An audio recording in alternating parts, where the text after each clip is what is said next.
Good morning, everybody. Welcome to Reactivity Horsemanship. I'm Luke Brown, and today is Training Tip Tuesday. I'm excited to be with you here today on this cool morning in Mesa, Arizona.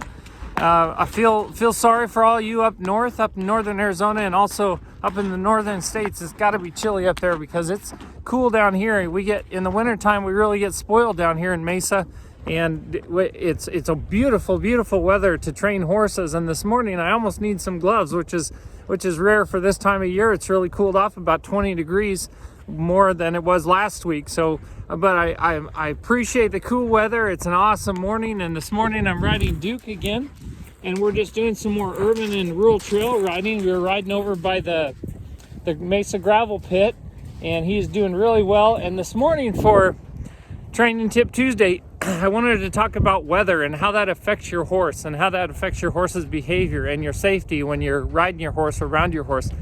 Just remember this, the most important thing to remember is if it's cooler and windier, your horse is going to be more on edge. Some horses get more cold back when it's cooler. They have a tendency to buck more. If you watch, probably most of you have seen your horse's behavior change in the last day or two. Yesterday, our horses that we own ourselves were running around bucking, and they were doing it all day. They wouldn't do it constantly, but every once in a while I'd look out, or I'd be riding a horse and see them, and they're just running around chasing each other and bucking. They're feeling really frisky. And so that's just natural for horses to get that way when the weather cools down and the atmospheric pressure changes. And especially when there's wind, when it's cooler and it's windy, horses have evolved to be more on edge and their senses to be more heightened when it's windy, because when it's windy they can't hear as well. If they're upwind from a predator, so the wind is blowing towards the predator, and the predator is, let's say the predator is in front of them, they can't see them, but the wind is blowing in that direction, then the wind is blowing the sound and the smell away from the horse. And so the horse has to become a lot more sensitive. They've evolved to become much more sensitive. Their ears are more tuned in, their nose is more tuned in, and their eyesight is more tuned in to really try to spot and spot any predators that might be coming for them. Because remember, horses, all they want to do is relax and eat, but they have a fight or flight response that is certainly heightened when it gets cooler and windier. So when you're working your horse, if you're going to go out on a ride in cooler weather, you want to make sure and do some extra groundwork. Make sure your horse is tuned in and really listening to you instead of distracted by everything that they can be distracted with out here. So do more groundwork, put a little more time into them, get them sweating a little bit, and so that they're not cold backed when you get on them. If you don't warm your horse up, especially in this cooler weather, you're just putting yourself in a more dangerous position.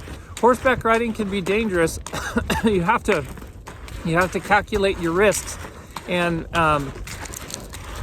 we do it no matter what. We know that there's danger to it, but we love horseback riding, and I'm with you 100%. I'll ride a horse in the snow or in the hot weather. It doesn't matter to me, but we just have to be aware of the elements and how that affects our horse's behavior. And another thing, when you're riding your horse out on the trail or out on especially the urban trail, there are a lot of things that can spook a horse, especially plastic bags and trash and signs, those kind of things. When we were going by the gravel pit, there was a canvas or like a tarp sign that was hanging on the fence, and the bottom of it had torn from the fence, and so it was flapping in the wind. Now, it didn't bother him at all, but there are a lot of horses that it would bother. And if your horse is well desensitized, most of the time that's not going to bother them, but sometimes horses will still be on edge and be spooky to that. So just like we do on any other instance, if they're spooky to that, you move their feet right to left until they warm up to it, walk up to it and relax, even though it's flapping in the wind. And if you'll do that, then your horse is just going to get better and better and a much more safe horse. So remember, weather really affects your horse. This cooler weather, the wind, it affects your horse and affects your safety. So pay attention to that. Warm your horse up a little bit more. Do some more groundwork. Make sure your horse is listening to you, and you're going to be much more safe on the trail. Hope you guys have a wonderful day. Until next time, be thankful, live with purpose, live with passion, and as always, stay safe in the saddle.